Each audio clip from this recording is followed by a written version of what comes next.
C'est un immense plaisir et, à vrai dire, un honneur d'accueillir ici, en ce début d'après-midi, des représentants du personnel enseignant des établissements secondaires du Cameroun. Je suis particulièrement heureux parce que c'est la première fois que nous organisons un tel exercice, une telle rencontre.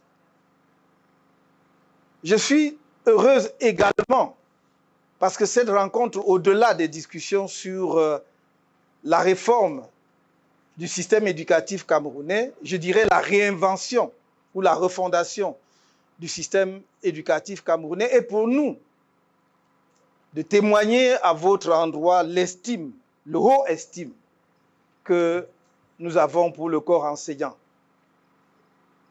Cela ne devrait pas vous surprendre outre mesure, parce que je fais partie de ce corps. Il y a une différence peut-être de degré, parce que je suis, ou j'ai été de l'enseignement supérieur, mais dans tous les cas, il y a le mot enseignant, le même exercice, la même exigence pédagogique, la même passion de transmettre, de construire, de participer à la formation des jeunes Camerounais de demain. Je sais aussi le sacrifice que vous n'avez cessé de consentir, que nous n'avons cessé de consentir.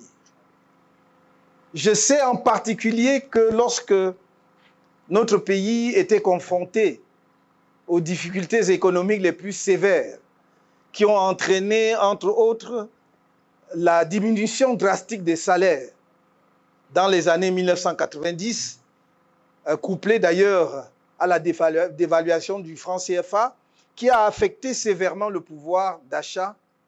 Vous en avez été les premières victimes.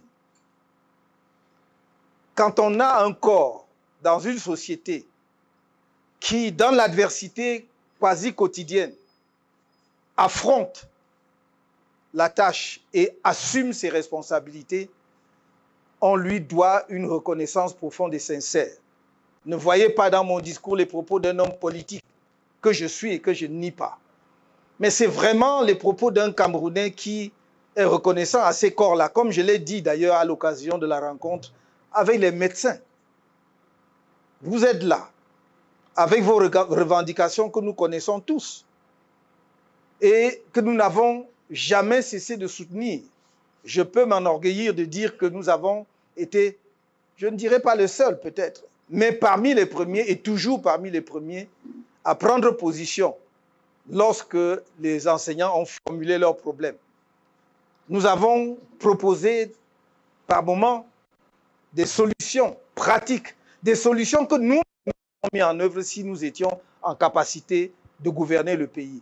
Parce que c'était une solution pratique, sage, responsable, qui pouvait vous apporter la sérénité nécessaire. C'est-à-dire de dire, vous revendiquez 100 francs, il faut que tout de suite on vous paye 50 francs et que l'on échelonne le paiement, que l'on vous donne des titres pour vous permettre de récupérer les 50% restants, c'est-à-dire les 50 francs restants.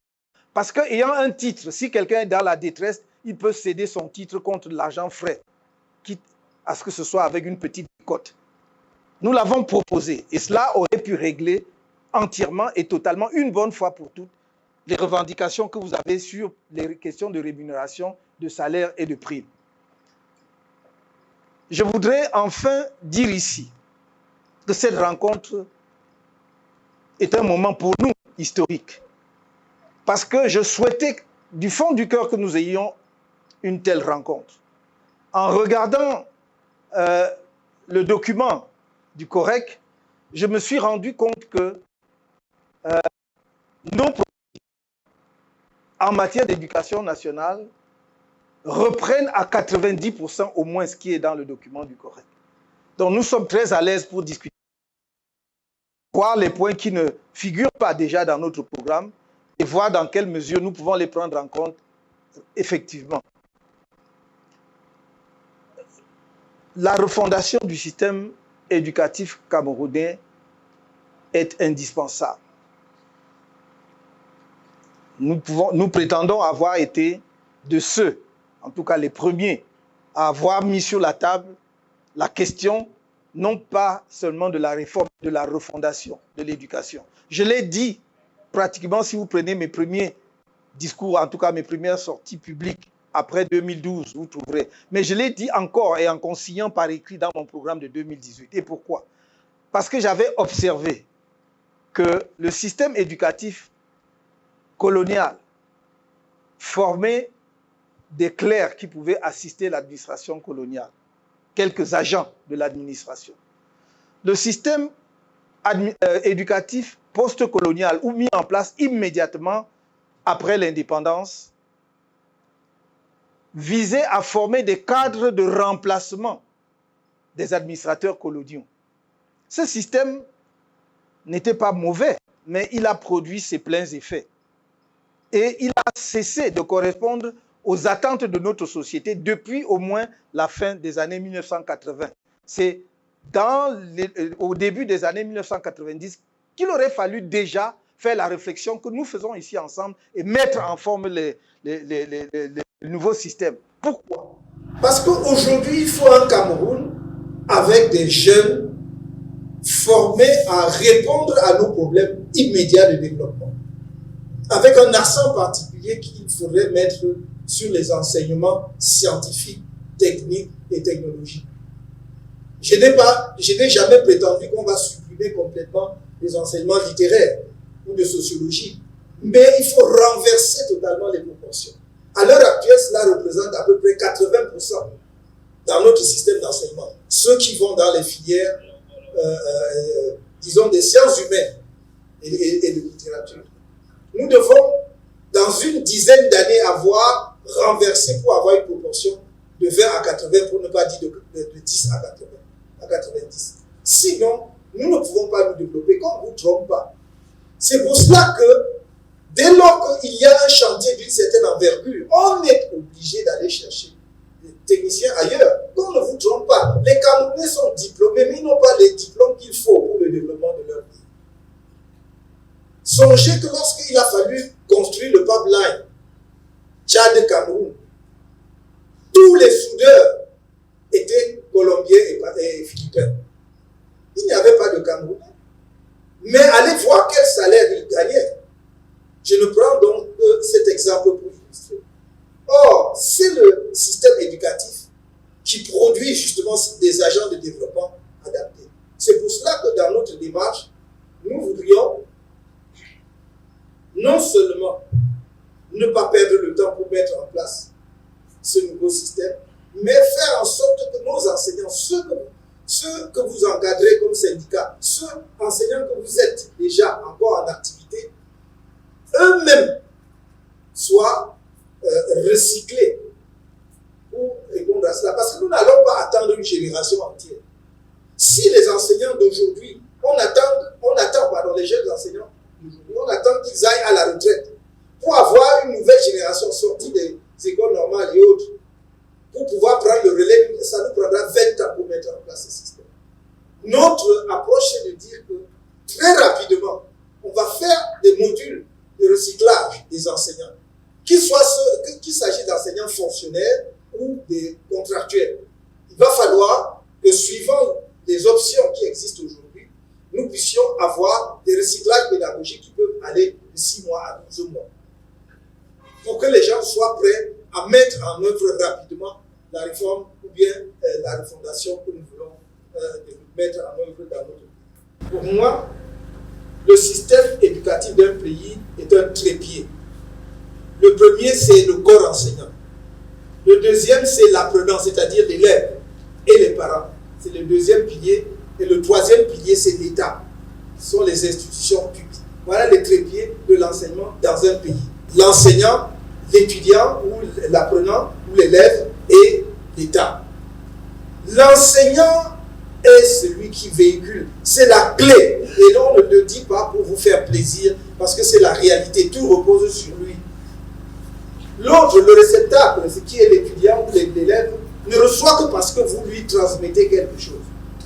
C'est fondamental si nous voulons réformer notre système éducatif, de mettre l'enseignant au centre du système. Pourquoi?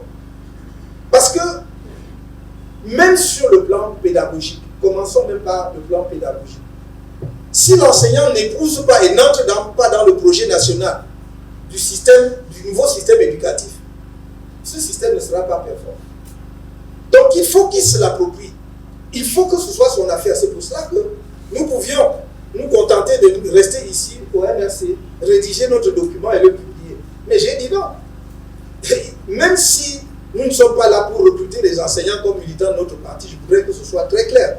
Nous sommes là pour parler à un ordre professionnel qui est important dans notre pays. Chacun est ensuite libre de ses choix politiques. Il faut que ce soit clair. Mais je dis si nous ne partageons pas l'idée que l'enseignant étant au cœur de ce dispositif, il faut qu'il partage le projet éducatif national, nous sommes dans l'erreur. Bonjour les enfants, c'est papa. Au-delà du brouhaha qui tend à étouffer la proposition politique, au-delà de ces voix qui sont créées pour pouvoir étouffer le programme.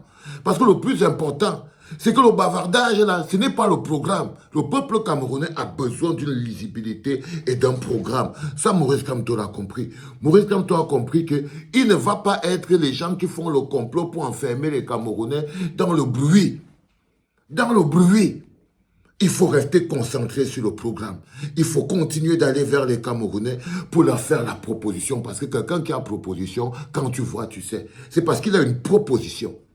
C'est parce qu'il a une proposition et une capacité de concentration qui font qu'il peut avoir tout le bruit que vous entendez autour de Maurice Kamto là, les enfants. Jamais il ne va sortir du process. Un président, c'est un homme concentré. Jamais il ne va sortir du process. Pas du tout.